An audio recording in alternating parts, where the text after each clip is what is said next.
இன்றைய வேளாண் ஆலோசனை நேரத்தில் கோயம்புத்தூர் தமிழ்நாடு வேளாண்மை பல்கலைக்கழகம் வழங்கும் வேளாண் மண்டலங்களுக்கான வேளாண் ஆலோசனை. இந்திய வானிலைத்துறை மற்றும் தமிழ்நாடு வேளாண்மை பல்கலைக்கழகத்தின் வேளாண் காலநிலை ஆராய்ச்சி மையம் கோயம்புத்தூர் இணைந்து வழங்கும் வேளாண் மண்டலங்களுக்கான வேளாண் ஆலோசனை. மேற்கு மண்டல விவசாயிகளுக்கான வேளாண் ஆலோசனை. வரும் 5 நாட்களில் மேற்கு மண்டலத்தின் அனைத்து மாவட்டங்களிலும் முதல் 2 நாட்களுக்கு லேசானது முதல் மிதமான மழை எதிர்பார்க்கப்படுகிறது. மேற்கு தொடர்ச்சி மலை அடிவாரங்களில் கனமழை பெய்யக்கூடும். நீர் பாசனத்தினை மண் ஈரத்தினை பொறுத்து ஒத்திவைக்கவும். உரமிடல் மற்றும் மருந்து தெளிப்பினை வார கடைசிக்கு ஒத்திவைக்க வேண்டும். காற்றின் வேகமானது மணிக்கு 10 முதல் 24 கிலோமீட்டர் வரை வீசக்கூடும். எதிர்பார்க்கப்படும் மழையினை பயன்படுத்தி நடவு செய்த கார் பருவ நெல்லுக்கு 2வது மேலுரமாக 1 ஏக்கருக்கு யூரியா 25 கிலோ மற்றும் பொட்டாஸ் 10 கிலோ இடவும். மழை எதிர்பார்க்கப்படுவதால் சம்பா பருவ மத்திய கால நெல் ரகங்களுக்கு மேட்டுப்பாத்தியின் மூலம் நாற்றங்கால் அமைக்கவும். ஆடிப்பட்ட மக்காசோளத்தினை இரவையில் விதைக்க உகந்த காலமாகும். அடிசாம்பல் நோய் அறிகுறி தென்பட்டால் 1 லிட்டர் தண்ணீரில் மெட்டோலாக்சைல் மற்றும் மேங்கோசெப் 2 கிராம் என்ற அளவில் தெளிக்கவும். காற்றின் ஈரப்பதம் அதிகமாக காணப்படுவதால் நிலக்கடலையில் டிக்கா இலைப்புள்ளி நோய் வர வாய்ப்புள்ளது. விவசாயிகள் வயலை நன்கு கண்காணித்து தாக்குதல் தென்பட்டால் 1 ஹெக்டேருக்கு கார்பன்டசிம் 500 கிராம் அல்லது மேங்கோசெப் 1000 கிராம் என்ற அளவில் கலந்து தெளித்து கட்டுப்படுத்தவும்.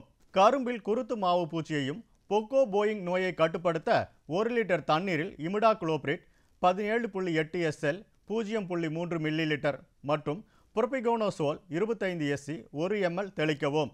மேலும் நன்கு வளர கரும்பு பூஸ்டரை 1 கிலோ, 1.5 கிலோ, 1.5 கிலோ மற்றும் 2 கிலோவை 40, 60 மற்றும் 75 நாட்கள் முறையே 1 ஏக்கருக்கு கைத்தெளிப்பானை கொண்டு தெளிக்கவும். காவிரி டெல்டா மண்டல விவசாயிகளுக்கான வேளாண் ஆலோசனை. வரும் நாட்களில் லேசானது முதல் மிதமான மழை எதிர்பார்க்கப்படுவதால் வயல்களில் முறையான வடிகால் வசதி ஏற்படுத்தவும். உழவர் பெருமக்கள் அனைவரும் தமிழ்நாடு வேளாண்மை பல்கலைக்கழகம் பரிந்துரைக்கப்பட்ட வேளாண் சார்ந்த செயலிகளை பதிவிறக்கம் செய்து பயன்படுத்துமாறு கேட்டுக்கொள்ளப்படுகிறது. உகந்த வானிலையை பயன்படுத்தி சம்பா நாற்றங்கால் தயார் செய்து விதைக்கவும். நிலவும் வானிலையை பயன்படுத்தி மழைக்கு முன்பாக சம்பால் நெல் பயிரிட வயல்களை உழவு செய்து தயார் செய்யவும். வாழை மரங்கள் காற்று மற்றும் மழையால் சாயாமல் இருக்க வாழை மரங்களுக்கு முட்டு கொடுத்து பாதுகாக்கவும். மாட்டு கொட்டகைகளில் மழை காலங்களில் கொசுக்கள் அதிகமாக இருப்பின் நொச்சி இலை புகை மூட்டம் போட வேண்டும். ஏனெனில் இது பால் சுகாதாரத்தை பாதிக்கக்கூடும். தெற்கு மண்டலம் 1ற்கு உட்பட்ட மாவட்டங்களுக்கான வேளாண் ஆலோசனை. அடுத்த 2 நாட்களுக்கு லேசான மழை எதிர்பார்க்கப்படுகிறது. விவசாயிகள் 2 நாட்களுக்கு பிறகு பாசனம் செய்யுமாறு கேட்டுக்கொள்ளப்படுகிறார்கள். பருத்தியை அனைவரும் ஒரே நேரத்தில் விதைக்கவும். பூச்சியின் தாக்கத்திலிருந்து காக்க ஊடு பயிராகவும் அல்லது கலப்பு பயிராகவும் ஆமணக்கு, தட்டை பயிறு, மக்காசோளம் ஆகியவற்றை பயிரிடவும். நீர் தேங்குவதை தவிர்க்க வடிகால் வசதிகளை உருவாக்கவும். மானாவாரி நிலம் தயாரித்தல். பயிர் எச்சங்களான மக்காசோளம், சோளம் மற்றும் பயிர் வகை செடிகள் போன்றவற்றை ரோட்டோவேட்டர் மூலம் வெட்டி மண்ணில் சேர்த்து மண் வளத்தை அதிகரிக்கவும். கால்நடைகள் சணப்பு கால்நடை தீவனமாக பயன்படுத்தப்படலாம்.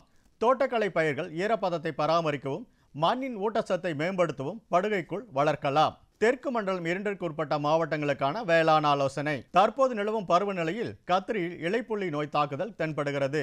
கத்திரி பயிரில் பருவமழை காலங்களில் வானம் மேகமூட்டத்துடன் இருக்கும் சமயங்களில் இலைப்புள்ளி நோய் அதிகமாக காணப்படும். இதனை கட்டுப்படுத்த 1 லிட்டர் தண்ணீருக்கு 2 கிராம் காப்பர் ஆக்சி குளோரைடு அல்லது 2.5 கிராம் ஜினப் என்ற அளவில் ஏதேனும் ஒன்றை கலந்து தெளிக்க வேண்டும். மானாவாரியில் நடவு செய்யப்படும் தக்காளி பயிரில் மண் மூலமாக பரவும் நோய்களின் தாக்குதலுக்கு வாய்ப்புள்ளது. இவ்வாறு பரவக்கூடிய நோய்களை உயிரியல் முறையில் கட்டுப்படுத்த 1 ஏக்கருக்கு தலா 5 கிலோ என்ற அளவில் ட்ரைகோடெர்மா விரிடி மற்றும் சூடோமோனஸ் புளோரசன்ஸ் ஆகியவற்றை போதுமான தொழு உரத்துடன் நன்கு கலந்து இட வேண்டும். வாழை நடவு செய்துள்ள விவசாயிகள் வாழை வளரும் பருவத்தில் அசோஸ் பைரில்லம் மற்றும் பாஸ்போபாக்டீரியா இரண்டையும் தலா 20 கிராம் என்ற அளவில் நடவு செய்ததிலிருந்து 1 மாதம் கழித்து ஒரு முறையும் 5 மாதத்திற்கு பிறகு அடுத்த முறையுமாக 2 முறை இட வேண்டும். நெல் பயிரிட்டுள்ள விவசாயிகள் கவனத்திற்கு காற்றில் உள்ள அதிக ஈரப்பதத்தினால் சாறு உறிஞ்சும் பூச்சிகளின் தாக்குதலுக்கான வாய்ப்பு உள்ளது. இலைப்பேன் மற்றும் சாறு உறிஞ்சும் பூச்சிகளை கட்டுப்படுத்த 1 லிட்டர் தண்ணீரில் அசாடிராக்டின் 2 மில்லி ஒட்டும் பசையுடன் தண்ணீரில் கலந்து தெளிக்கவும். ஆடிப்பட்டத்தில் நிலக்கடலை சாகுபடி செய்துள்ள விவசாயிகள் அடுத்து வரும் நாட்களில் பெய்யும் லேசான மழையை பயன்படுத்தி 2ஆம் களை எடுக்கவும். ஒரு ஏக்கருக்கு 160 கிலோ என்ற அளவில் ஜிப்சத்தை மண்ணில் இட்டு செடிகளுக்கு மண் அணைக்கவும். மலைப்பிரதேச மண்டல விவசாயிகளுக்கான வேளாண் ஆலோசனை. அடுத்த 5 நாட்களுக்கு மிதமான மழை முதல் லேசான மழை பெய்யும் என எதிர்பார்க்கப்படுகிறது. போதிய வடிகால் வசதி வழங்குதல், உரம் மற்றும் பூச்சிக்கொல்லி பயன்பாடு போன்ற உளவியல் பயிர் பாதுகாப்பு நடவடிக்கைகளை மழை நிற்கும் வரை ஒத்திவைக்கவும். கேரட் பயிரில் துரு ஈக்களை கட்டுப்படுத்த விதைத்த 45 முதல் 50 நாட்களில் ஒரு ஏக்கருக்கு 4 கிலோ குளோரான் டன்னிலிப்ரோல் என்ற குருணைகளை மண்ணில் இட பரிந்துரைக்கப்படுகிறது. இதனை மழை இல்லாத நேரங்களில் இட வேண்டும்.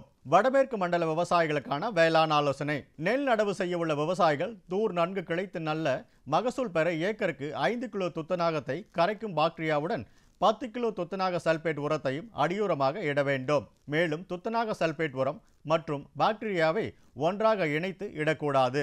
குறைந்தபட்சமாக 5 முதல் 10 நாட்கள் இடைவெளி தர வேண்டும். மக்காசோளம் பயிரிடப்பட்டுள்ள விவசாயிகள் படைப்புழுவின் தாக்கம் தென்படுவதால் மேலாண்மை முறைகளை கடைபிடிக்க அறிவுறுத்தப்படுகிறார்கள். அதாவது இளம் பயிரில் தாக்குதல் தென்பட்டால் எமாமேக்டின் பென்சுவேட் மருந்தினை 4 கிராம் வீதம் 10 லிட்டர் நீரில் கலந்து தெளித்து கட்டுப்படுத்தலாம்.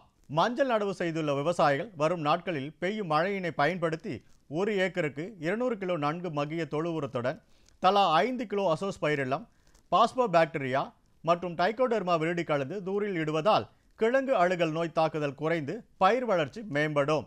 மேலும் மஞ்சள் வயலில் உள்ள மண்ணில் தழைச்சத்தினை நிலைநிறுத்தவும் ஊடுபயிராக நரிப்பயிர் பயிரிட்டு 30 முதல் 45 நாட்களுக்குள் அவ்வயலில் அப்படியே மறுக்கி விட வேண்டும். வடகிழக்கு மண்டல விவசாயிகளுக்கான வேளாண் ஆலோசனை. தொடர் மழை காரணமாக நிலக்கடலையில் தண்டலுகள் நோய் ஏற்படலாம். எனவே வயலில் முறையான வடிகால் வசதியை ஏற்படுத்தவும். நிலக்கடலை பயிரை முன்பருவ இலைப்புள்ளி நோய் தாக்க வாய்ப்புள்ளதால் விவசாயிகள் நோயினை மேலாண்மை செய்ய ஒரு ஏக்கருக்கு குளோரோதலோனில் 400 கிராம் என்ற அளவில் தெளிக்கலாம். வரும் நாட்களில் காற்றின் வேகம் மணிக்கு 12 கிலோமீட்டருக்கும் அதிகமாக வீசக்கூடும் என்பதால் 5 மாதமுள்ள வாழை மரங்கள் சாயாமல் இருக்க முட்டு கொடுக்க வேண்டும். கத்திரி பயிரை காய்ப்புழுக்கள் தாக்க வாய்ப்புள்ளதால் விவசாயிகள் பூச்சியை கட்டுப்படுத்த ஒரு ஏக்கருக்கு 6 இனக்கவர்ச்சி பொறியை அமைக்கலாம். எதிர்பார்க்கப்படும் மழையை பயன்படுத்தி நெல் நடவு பணியை மேற்கொள்ளலாம். நாற்றங்கால் வயலில் முறையான வடிகால் வசதியை ஏற்படுத்தவும். கொட்டைகளை சுத்தமாக பராமரிக்க வடிகால் வசதி செய்து தர வேண்டும். குழம்பழுகல் நோயை தடுக்க கால்நடைகளை தேங்கி நிற்கும் தண்ணீரில் நிற்க அனுமதிக்க கூடாது. அடுத்து வரும் நாட்களில் மழை பெய்ய வாய்ப்புள்ளதால் கால்நடைகளை மலை சாரலில் நடையாமல் இருக்கும்படி பார்த்து கொள்ள வேண்டும். மழைக்காலங்களில் வரும் தொற்று நோய்களை தடுப்பதற்கு சினையுற்ற ஆடுகளுக்கு எதிர்ப்பாற்றலை ஊக்குவிக்கும் வைட்டமின் மற்றும் தாது உப்புக்களை தீவனத்துடன் கலந்து கொடுக்க வேண்டும். புதிதாக பிறந்த இளம் கன்றுகளை மழையில் நனையாமல் பார்த்து கொள்ள வேண்டும். குஞ்சுகளுக்கு முதல் 2 வாரங்களில் வெப்பமூட்டிகளை பயன்படுத்தி சுற்றுச்சூழலை கதகதப்பாக வைத்துக் கொள்ள வேண்டும். அதிக மழை பெறும் மண்டல விவசாயிகளுக்கான வேளாண் ஆலோசனை. வரும் நாட்களில் லேசான மழை பெய்ய வாய்ப்புள்ளதால் தென்னை, ஜாதிக்காய், மிளகு மற்றும் லவங்கப்பட்டை ஆகிய மரங்களை சுற்றி வட்ட பாத்திகள் அமைத்து மழை நீரை சேமிக்கவும். கிராம்பு மற்றும் லவங்கப்பட்டை பயிர் செய்துள்ள நிலத்தில் ஈரப்பதம் வீணாகாமல் தடுக்க பண்ணை கழிவுகளை கொண்டு நிலப்போர்வை செய்வது நல்லது. நெல்லில் இலை உறை அழுகல் நோய் தென்படுவதால் 1 லிட்டர் தண்ணீரில் கார்பன்டசிம் 1 கிராம் என்ற அளவில் கலந்து தெளித்து கட்டுப்படுத்தலாம்.